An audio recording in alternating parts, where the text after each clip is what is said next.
जय हिंद दोस्तों, super concept classes पर आपका स्वागत है। आज की वीडियो 12th क्लास के स्टूडेंट के लिए दोस्तों। आज यहाँ पर हम लोग देखेंगे हिस्ट्री का सब्जेक्टिव क्वेश्चन। और यहाँ पर आज हम लोग देखने वाले हैं 2 नंबर और 3 नंबर वाला क्वेश्चन। तो आप लोग इस वीडियो में लास्ट तक कंप्लीट बने रहिएगा। और बहुत ही बेहतर क्वेश्चन है भाई, ठीक है। इससे आप लोग का क्वेश्चन बहुत सारा आएगा, इसलिए आप लोग सभी को देखते जाइए। चलिए भाई, यहाँ पर देखिए, ये वाला है आप लोग का 31 नंबर क्वेश्चन से, ठीक है। आप लोग का 1 से लेकर 30 तक ऑब्जेक्टिव कंप्लीट हो चुका है, उसका भी वीडियो मिल जाएगा, ठीक है। तो देखिए भाई, यहाँ पर क्वेश्चन क्या है। सिंधु घाटी की सभ्यता को हड़प्पा की सभ्यता क्यों कहा जाता है। तो देखिए, यहाँ पर आप लोग को आंसर में लिख देना है, सिंधु घाटी सभ्यता को हड़प्पा की सभ्यता इसलिए कहा जाता है क्योंकि हड़प्पा स्थल पर ही सन 1921 ईस्वी में दयाराम साहनी ने सिंधु घाटी सभ्यता का उत्खनन कराया था। यानी सिंधु घाटी सभ्यता को हड़प्पा की सभ्यता इसलिए कहा जाता है क्योंकि हड़प्पा नामक स्थान पर ही सन 1921 ईस्वी में दयाराम साहनी ने सिंधु घाटी सभ्यता का उत्खनन कराया था। इसलिए इसका नाम हड़प्पा सभ्यता पड़ा। क्योंकि सबसे पहले हड़प्पा सभ्यता के बारे में जानकारी हम लोगों को हड़प्पा शहर से ही मिली थी। यानी हड़प्पा सभ्यता की जानकारी हमें हड़प्पा शहर से ही मिली थी। यह सभ्यता सिंधु नदी के किनारे बसा हुआ था, इसलिए इस सभ्यता को सिंधु घाटी सभ्यता के नाम से जानते हैं। यानी यह सभ्यता सिंधु नदी के किनारे बसा हुआ था, इसलिए इस सभ्यता को सिंधु घाटी सभ्यता के नाम से भी जाना जाता है, ठीक है। तो इतना सा आप लोग को लिख देना है। चलिए भाई, यहाँ पर देखिए 32 नंबर क्वेश्चन देखिए क्या है। भारतीय पुरातत्व का जनक किन्हें कहा गया है। तो यहाँ पर आप लोग को आंसर में लिख देना है, भारतीय पुरातत्व का जनक अलेक्जेंडर कनिंघम को कहा गया है। बस इतना हिस्सा लिखना है। 33 नंबर देखिए, अशोक के अभिलेख को सर्वप्रथम किसने पढ़ा। तो देखिए, यहाँ पर आप लोग आंसर में लिख देना है, अशोक के अभिलेख को सर्वप्रथम जेम्स प्रिंसेप ने पढ़ा, ठीक है। बस इतना हिस्सा आप लोग को लिखते जाना है। चलिए, यहाँ पर देखिए 34 नंबर क्वेश्चन देखिए क्या है। सांची का स्तूप कहाँ स्थित है। तो आप लोग आंसर में लिख देना है, सांची का स्तूप मध्य प्रदेश के रायसेन जिले में स्थित है। यहाँ पर देखिए 35 नंबर क्वेश्चन, इब्न बतूता कहाँ से आया था। तो यहाँ पर आंसर में लिख दीजिएगा, इब्न बतूता मोरक्को से आया था। तो देखिए, यहाँ पर कुछ नोट है। इब्न बतूता मोरक्को यानी अफ्रीका का रहने वाला एक विदेशी यात्री था, जिसने 14वीं शताब्दी में भारत की यात्रा की थी, ठीक है। तो इतना सा आप लोग को लिख देना है। चलिए भाई, यहाँ पर देखिए 36 नंबर क्वेश्चन देखिए क्या है। संस्थाल विद्रोह के प्रमुख नायक कौन थे। तो यहाँ पर आंसर में आप लोग को लिख देना है, संस्थाल विद्रोह के प्रमुख नायक सिद्धू और कान्हू थे। इतना सा आप लोग को लिख देना है।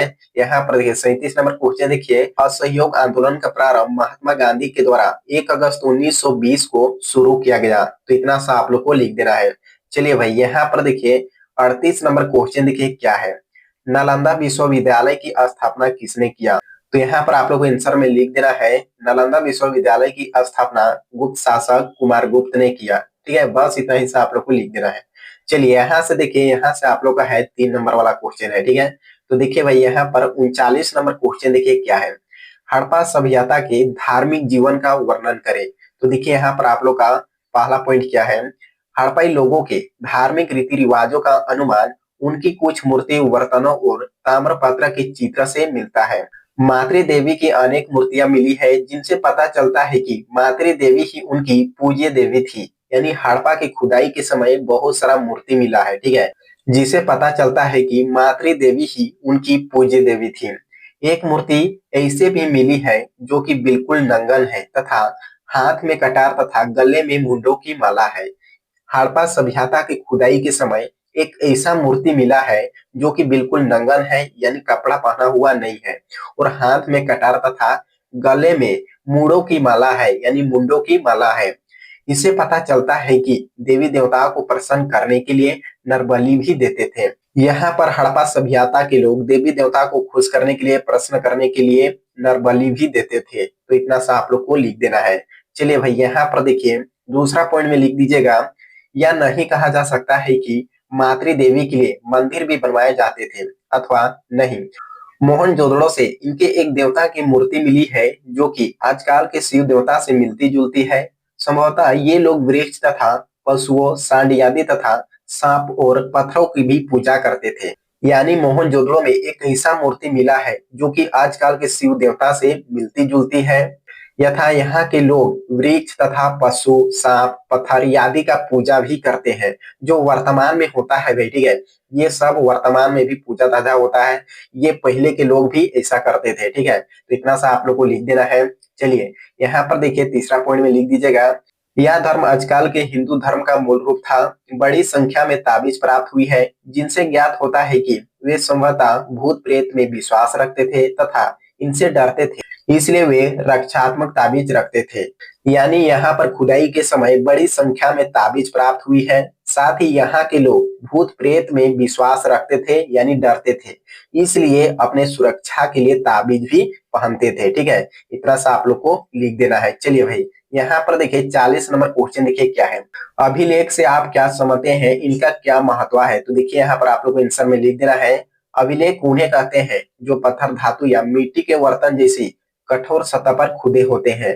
तो देखिए यहाँ पर महत्व है, ये अति महत्वपूर्ण होते हैं क्योंकि उन्हें पढ़कर तत्कालीन समाज, भाषा, धर्म, शासन व्यवस्था आदि की जानकारी प्राप्त की जाती है। अभिलेख का मतलब ये हुआ, पहले जो भी घटनाएं घटती थी पत्थर की, धातु या मिट्टी के बर्तन जैसी कठोर सतह पर खोद के लिखा करते थे, जिससे पता चलता था कि समाज, भाषा, धर्म, व्यवस्था आदि की जानकारी प्राप्त की जाती थी। इतना सा आप लोग को लिख देना है।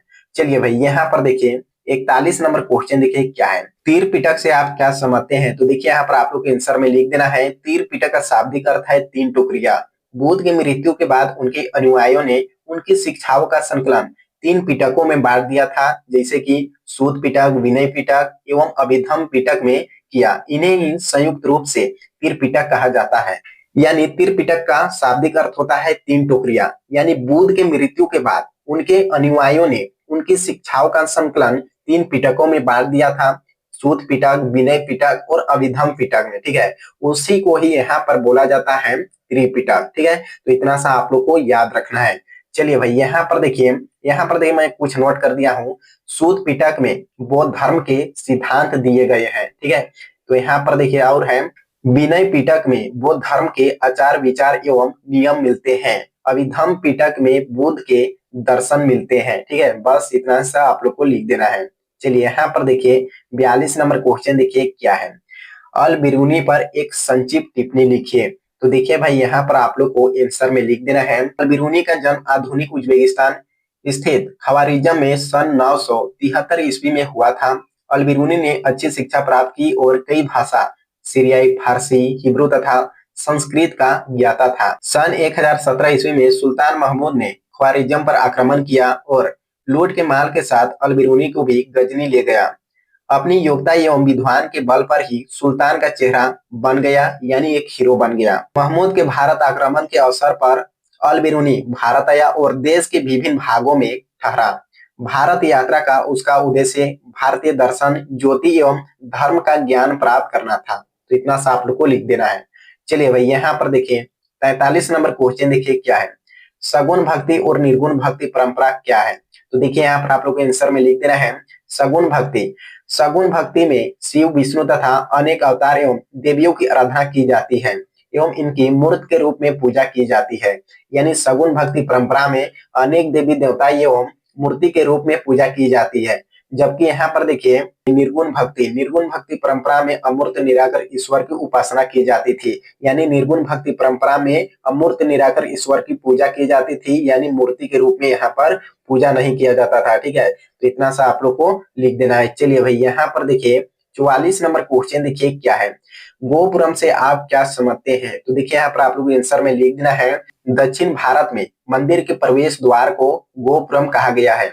गोपुरम विशाल और ऊंचे बनाए जाते थे जो चित्रकला से अलग है। तो इतना सा आप लोग को लिख देना है, या फिर आप लोग को इतना लिखने का जरूरत नहीं है, मात्र इतना लिख दीजिएगा, यानी दक्षिण भारत में मंदिर के प्रवेश द्वार को गोपुरम कहा गया है, ठीक है। इतना सा भी लिख दीजिएगा तो आप लोग को नंबर मिल जाएगा। चलिए भाई यहाँ पर देखिए 45 नंबर क्वेश्चन देखिए क्या है, 1857 की क्रांति के तत्कालीन कारण को बताइए। तो देखिए यहाँ पर आप लोग आंसर में लिख देना है, 1857 के विद्रोह का तत्कालीन कारण चर्बी वाला कारतूस थे।